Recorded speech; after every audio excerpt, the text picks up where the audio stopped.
Hello, Doug here from the Hundredfold Journey.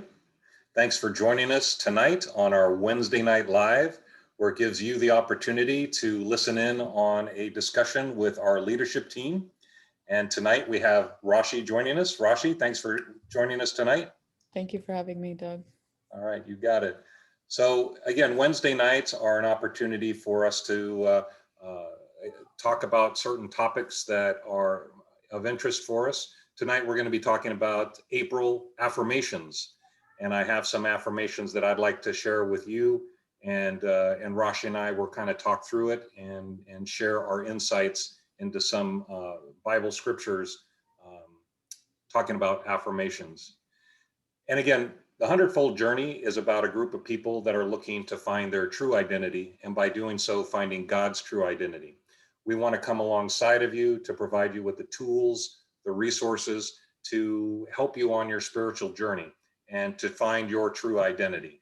And part of that is through affirmations. Affirmations are who you are. And the Bible has many promises about that. And that's what we've been sharing each day on our April affirmations. And Rashi, I shout out to you on the work that you're doing on uploading those every day. Those have been terrific. So thank you. Thank you. No worries. Yeah, I love the scriptures and the statements and the pictures. It all just works fabulously. So thank you. Sure, no worries. All right. So with that said, I would like to share my what I kind of put together in regards to our affirmations. And the purpose or the focus that I wanted to talk about tonight, and each one of the slides here will speak to this, but it talks about the inner voice, which is God's spirit, which is in us, because we are the dwelling place of God. And because of that, God speaks to us through our minds and through circumstances and situations, but primarily through our minds and through our thoughts. And these affirmations describe how that's even possible, because there might be some that are out there listening that would say, God talking to me, how's that even possible? I thought God was up there and I'm down here, and I need to be on my knees praying. Or maybe you're thinking there's sin that is separating you, and that you need to confess your sins, and unless you confess them, God doesn't hear you. And what I'm going to suggest tonight is that none of that is true. All of that I just said is not true. There is no separation between us and God. He has come into us and we are his dwelling place. And he is divine, right? He is perfect and holy. He's not going to go somewhere that's not perfect and not holy. So he has cleansed this vessel, if you will, cleansed this avatar, and we are perfectly holy and blameless. And now his spirit dwells in us. And we can talk to him at any time.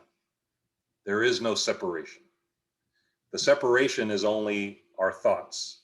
And we're thinking we are separated when the truth is we are not. Right, Rashi? And you've been experiencing that voice inside of you, correct? Yes, very much so. Definitely. Yeah, and sometimes it's not sometimes, most of the time it's just a soft, still voice Yes. that speaks or whispers, and the more we're in tune with it, the more we'll hear it, and then the more experiences we'll have, and it will become kind of natural and easy, because it Absolutely. is. We Yes. are the ones that make it hard, right? Yes. By blocking it. And also, Exactly. I wanted to add to that, I think it's important to also silence your thoughts and Yes. kind of wait, like listen to that voice. Because oftentimes I feel like when I'm having this dialogue going back and forth, it's more of me doing the talking, more of my mind doing the talking, and not waiting long enough or giving the other voice, our inner voice, a chance to speak up and kind of catch up with what I'm kind Mhm. of rambling on within my head. And so, if I look at it in that sense, in a very physical sense, that there's two people within me that are talking to each other, and one person is constantly doing more of the talking, not letting the other person speak, Ah, right? yes. It just it makes it better to understand and look at it a little bit differently. And so I'm able to, what I have been practicing at least for the past week or so, specifically more in the week, is to kind of silence and not have Mhm. any thoughts whatsoever, even if it's just like, oh, what am I gonna eat? It's fine, don't think about it, it'll come my way, kind of thing, like something as small as that. Oh, I like um, that. just kind of silencing it and waiting to Mhm. hear just what's gonna come out. Yep. That makes sense. No, totally. And I've been doing the same thing, deliberately being quiet and asking the question and then just sitting back and almost I'm doing this with my hands because I'm kind of taking a step back and just allowing my mind to rest and then waiting for the upswelling, if you will, of Yes, those words. Yeah, so that makes perfect sense. And staying quiet in order to hear that is what's important. exactly. Yes. So the verse here is 2 Peter 1, 3, and 4. His divine power has given us everything we need for a godly life through our knowledge of him who called us by his own glory and goodness. Through these, he has given us his very great and precious promises, so that through them you may participate in the divine nature. Hence the picture down below, the divine nature, having escaped the corruption in the world caused by evil desires. So I don't know how else to phrase this except we have the divine nature in us. And divine means godly, God. We have God who is divine in us, and it's his power that has given us everything we need for a godly life. But where does that come from, right? It comes from God, but then there's a knowledge of him who called us. So when we understand where it comes from, it's not coming from me making it up. It's not coming from me saying, yeah, okay, I'm divine and calling myself divine. God is the one, and I'm pointing up even though he's in me, but God is the one, the creator of all of this. He's the one that has given this to me. And when then I realize that and I know it, it's not my thoughts. Again, back to the thoughts, which voice are we listening to? It's the knowledge of him. It's knowing what he has done and how he has done it, that then I have these promises that I can stand on. And the promise is that I can participate in his divine nature.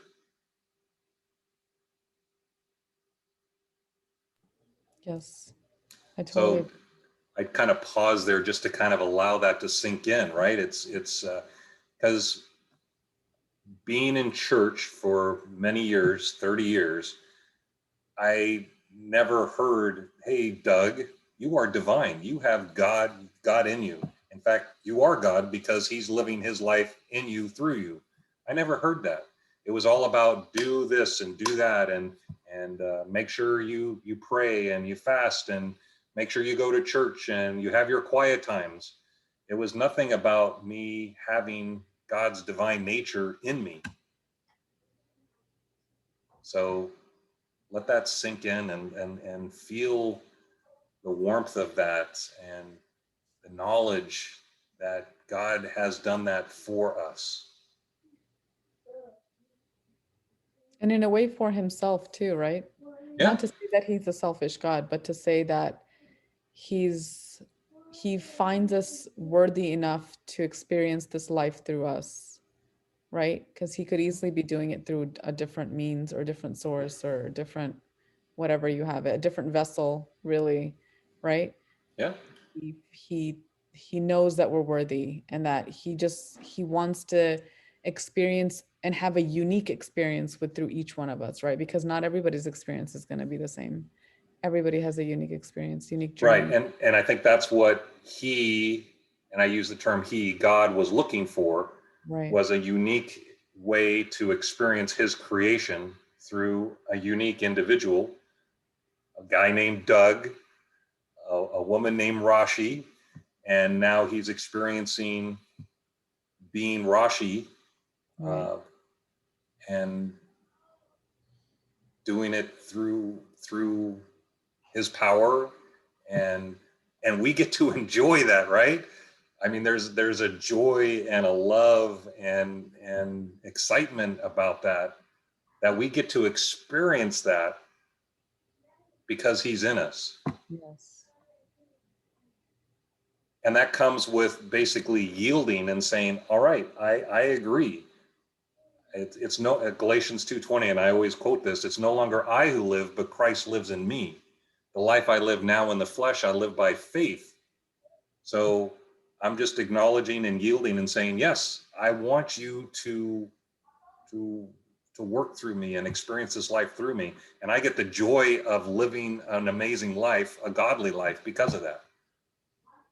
Right. Yeah, Exactly. a divine life. A divine life. Yes. Yep. So again, these are affirmations of who you are. So this next slide is talking about that spirit that's in us. Romans 8, the Spirit himself testifies with our spirit that we are God's children. Now, if we are God's children, we are heirs, heirs of God and co-heirs with Christ. Because you are his sons, God sent his spirit of sent the spirit of his son into our hearts, the spirit who calls out, Abba, Father. So you are no longer a slave, but God's child. And since you are his child, God has made you an heir. And I think we all know what heir means is just imagine that you were Bill Gates' son, right? And last I looked, Bill Gates was worth $20 billion, pretty rich.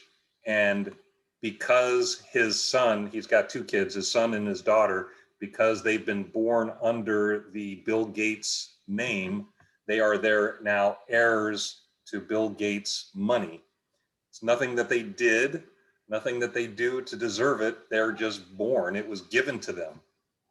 And that's exactly what God is saying that he's done for us, is that we are now co-heirs with Christ. Everything that Christ has is ours.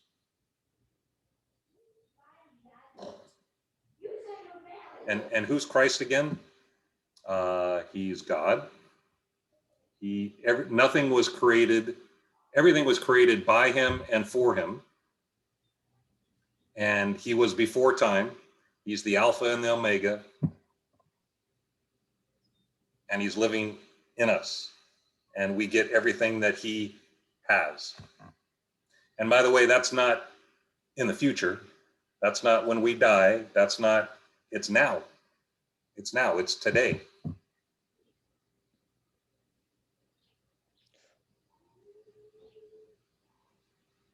And then I like the first part of Romans 8, the Spirit himself testifies with our spirit. So there's those two halves that we talked about, which voice are we listening to? And basically what this is telling us is that his spirit is testifying with our spirit that we are God's children. So he's confirming, he's in us saying, yes, you are. Yes, you are a co-heir. Yes, my spirit is in you. Yes, you are divine. Yes, you are God. I'm in you. He's telling us that, but are we listening? Which voice are we listening to? Because there's a lot of voices out there, aren't there? Yes. Voices of our parents, our job, the economy, our health. There's a lot of voices out there against this voice. But which voice should we be listening to? Exactly. All right. The voice that created me and is living in me. Do I trust that one? The one that created this eyeball and a little bit of hair that I have and the stars and the moon and the sun, that's the God we're talking about. And he's the one that's telling us this. Do we trust his voice or do we trust the other voices?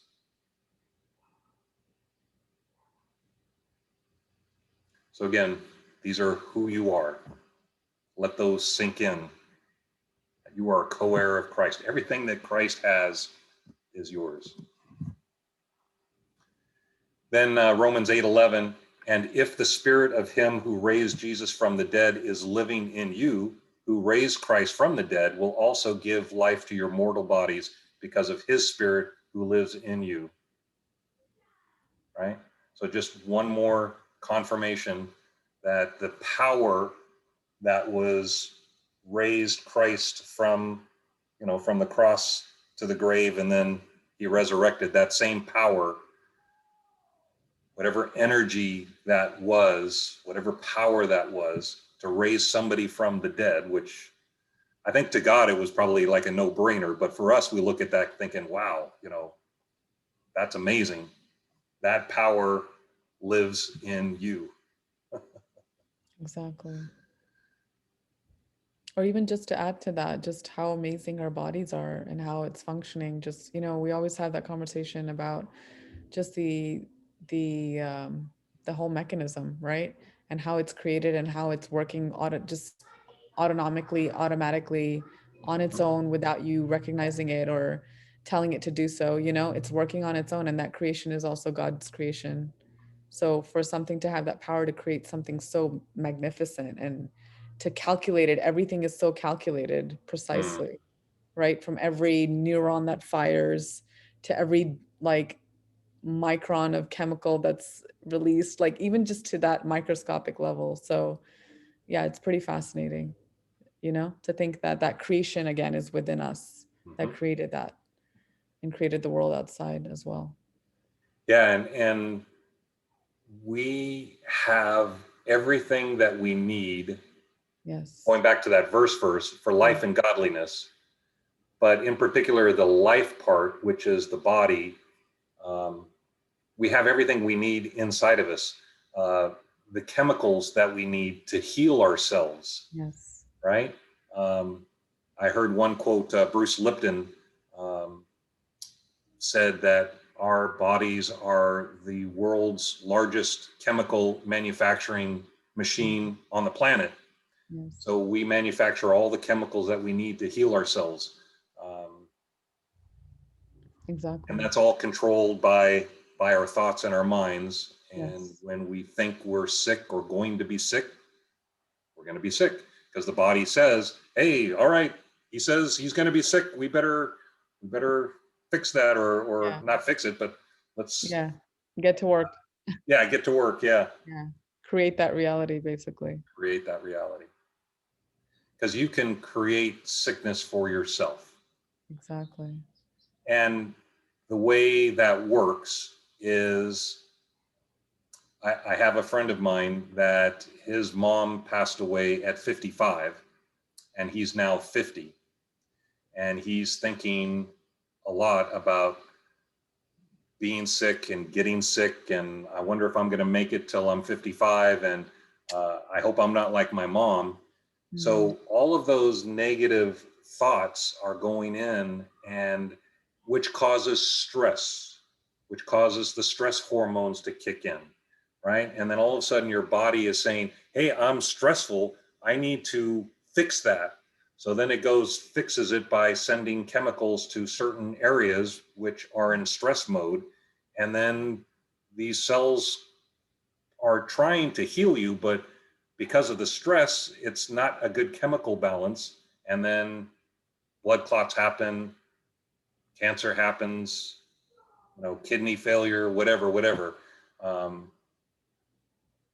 So again, when we get into those thought process, the negative thought processes, and put that stress in our bodies, our bodies are reacting to what we're thinking. So we have to be very careful.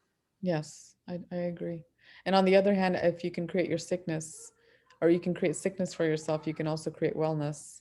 You got it. We have the power to do that as well, to do anything. Exactly. All right. Here's another affirmation. John 16. I have much more to say, and this is Jesus's words. He is talking to his disciples, and in a few days, he's going to go to the cross. So he's talking to his disciples, and he's saying, I have much more to say to you, more than you can now bear. But when he, the Spirit of truth, comes, he will guide you into all truth. He will not speak on his own. He will speak only what he hears and what he will tell you what is yet to come. He will glorify me because it's from me that he will receive what will make known to you. All that belongs to the Father is mine. That is why I said the Spirit will receive from me what he will make known to you. So that's all kind of difficult language, and I probably should have selected a better translation of that. Basically, what that's saying is that the Spirit is going to come, and that was poured out at Pentecost, which was after Christ died. It was poured out on all flesh, so I have God's Spirit in me.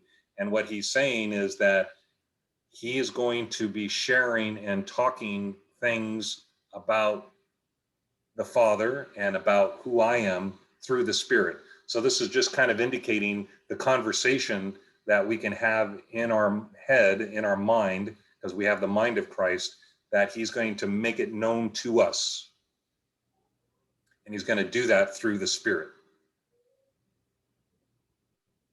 And by the way, that Spirit is the Spirit of God, right? Father, Son, Holy Spirit.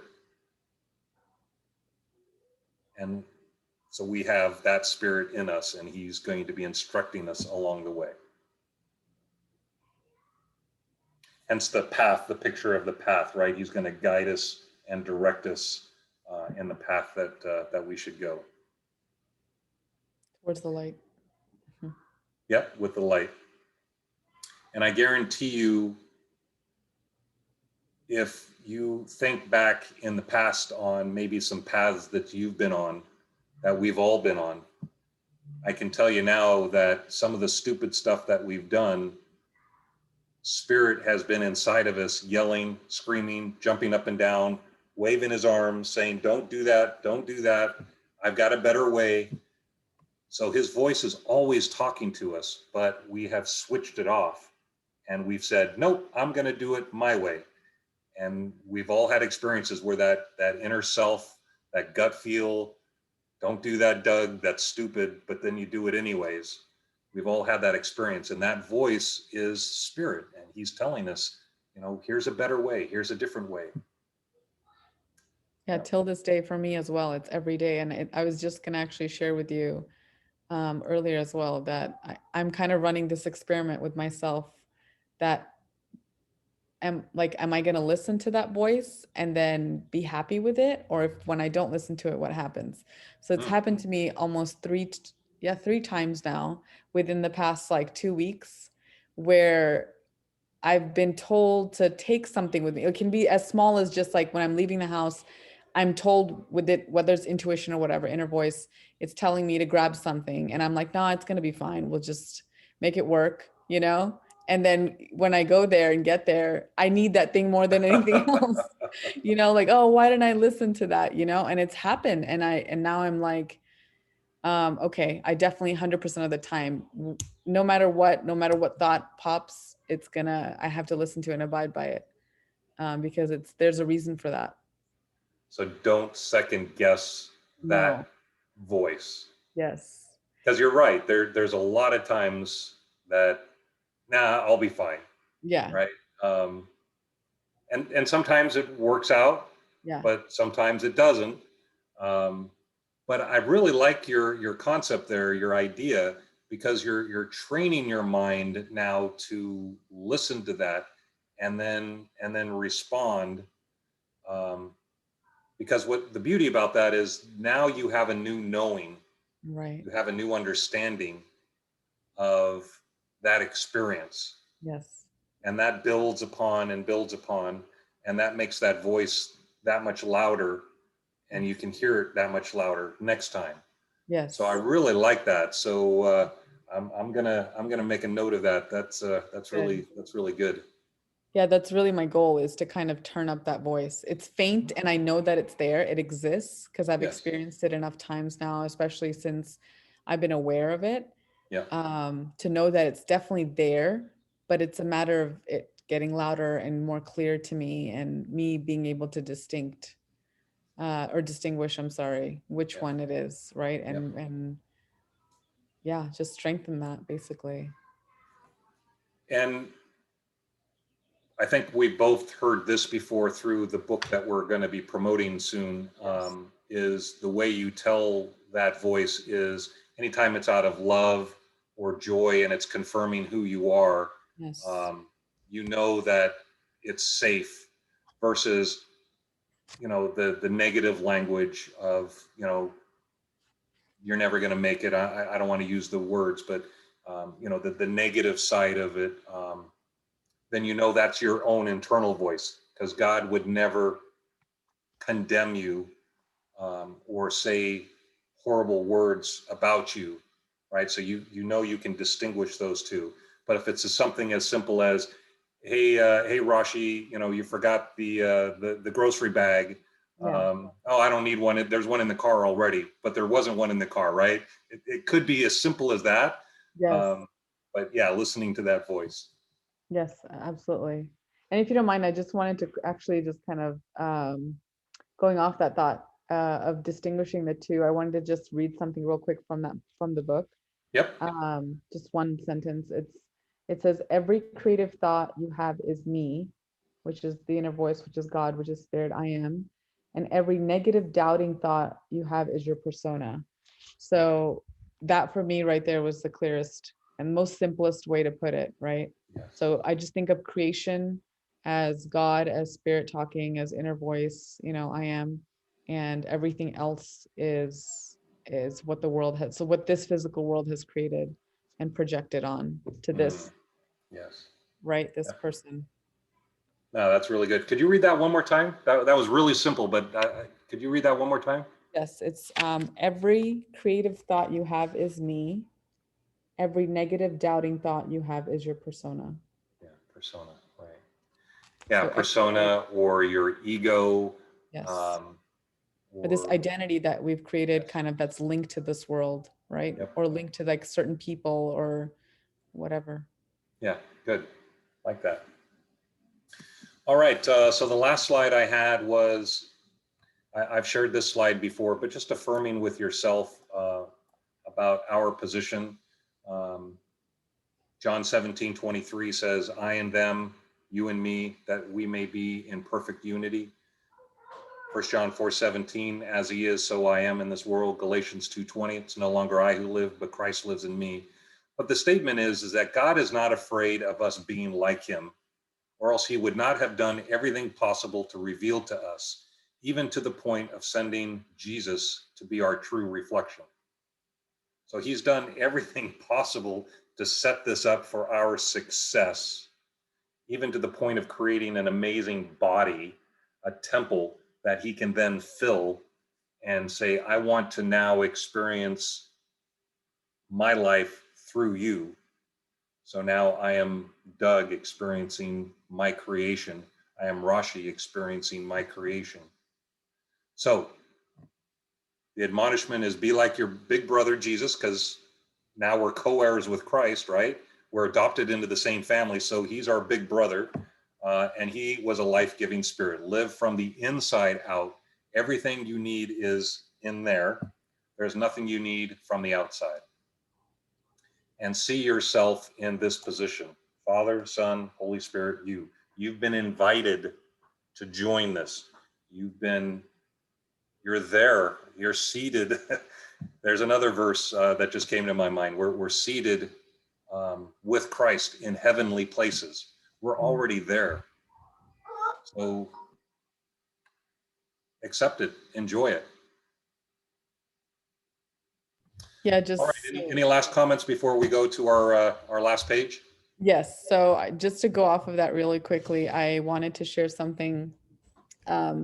So my kids and I recently we potted some seeds. So we found some flower seeds. Like they had like it's from Target. All moms love Target. It's just a little growing kit, and it's like a flower, and you just plant the seed in this little beautiful little pot, and you watch it grow. So we did this a few weeks ago, and we've just been, it's like a project between the three of us. We're watching this like beautiful little seed grow into this little flower and like, or this little plant, and which is eventually going to grow into flowers. And so I had this conversation with my son where my son said, you know, why does the seed not just come out? Like, why does it not just, you know, blossom right away? Or as, you know, as we plant it, put water to it, Right. which then led me to tell him, you know, this, the seed has to go within the ground first. It has to go in before it comes out, right, to the world. Mm, And which then got into the deeper aspect of things. And I was like, wait a minute. So this is the spiritual journey, this journey of becoming a life-giving spirit is much like that, right? You have to go deep within yourself. You have to root yourself within yourself, right? yes. And the deeper that you're rooted within yourself, the more you will blossom and the more you will be able to give on the outside. Because trees, honestly, they don't ask for much. You know, they ask for maybe, again, just the carbon dioxide that we share with them, or, you know, yeah, share with them. And then also water, you know, most Yep. of the time water is from natural resources, but it's like they don't ask for much, but they give so much, right? They give us Mm, fruits, they give us shade, like right. they give us so much more than they ask for. So it was just a very interesting kind of conversation. And it just got me thinking, like, we really do have to get so deeply rooted within ourselves to then Yeah. become these light, you know, light givers, life-giving spirits, and be like, keep the channel clear too, right? To be Yes. so rooted and connected within this consciousness, this collective consciousness, right? Yeah. With God, and be one with that source, Mhm. to then be able to give that so freely to everybody else without any hesitation. Right. No, that's beautiful. And I really like the point about going deep inside, having those roots go deep. And it's not really until that those roots are healthy and strong that then it can break through and go out, right? Yes. Um, yeah, that's amazing. I love that. Yeah, what a great lesson for the boys. Yes. Thank you. All right. Well, let's end with this last. So next Wednesday, we are going to be sharing an interview with a best-selling author, Erin Worley, and she has written the book One Truth, One Law, I Am, I Create. And this inner voice that we've been talking about, she really speaks about that a lot in the book. And we will be sharing that interview next Wednesday, 6:30. So it's our Wednesday night live. Um, Even though it'll be a recording, I'm gonna see if there's a way that we can do it live and actually be on the side and maybe watch it or something. Because I would like to, after the interview, for Rashi and I, to kind of talk through maybe what we just heard. So anyways, that's next Wednesday, 6:30. So be sure to join us next week for that. And there's actually already a YouTube. I've got a premiere that you can set your date for that to watch it. Awesome. All right, I think that covers it. Rashi, anything else? No, I think that's it. I'm very excited about sharing this book with everybody and just kind of talking through that. It's pretty amazing. Yeah, yeah, it's a amazing book and very insightful, and it reveals who we truly are.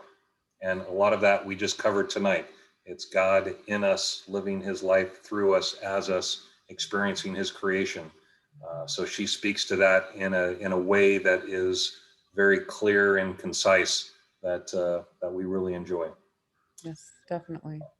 All right. So Rashi, thanks again for your time. Really appreciate it. Always good talking with you. And again, if anybody has any questions, you can always reach out to us on Facebook through a post, and also visit us on our website at thehundredfoldjourney.com.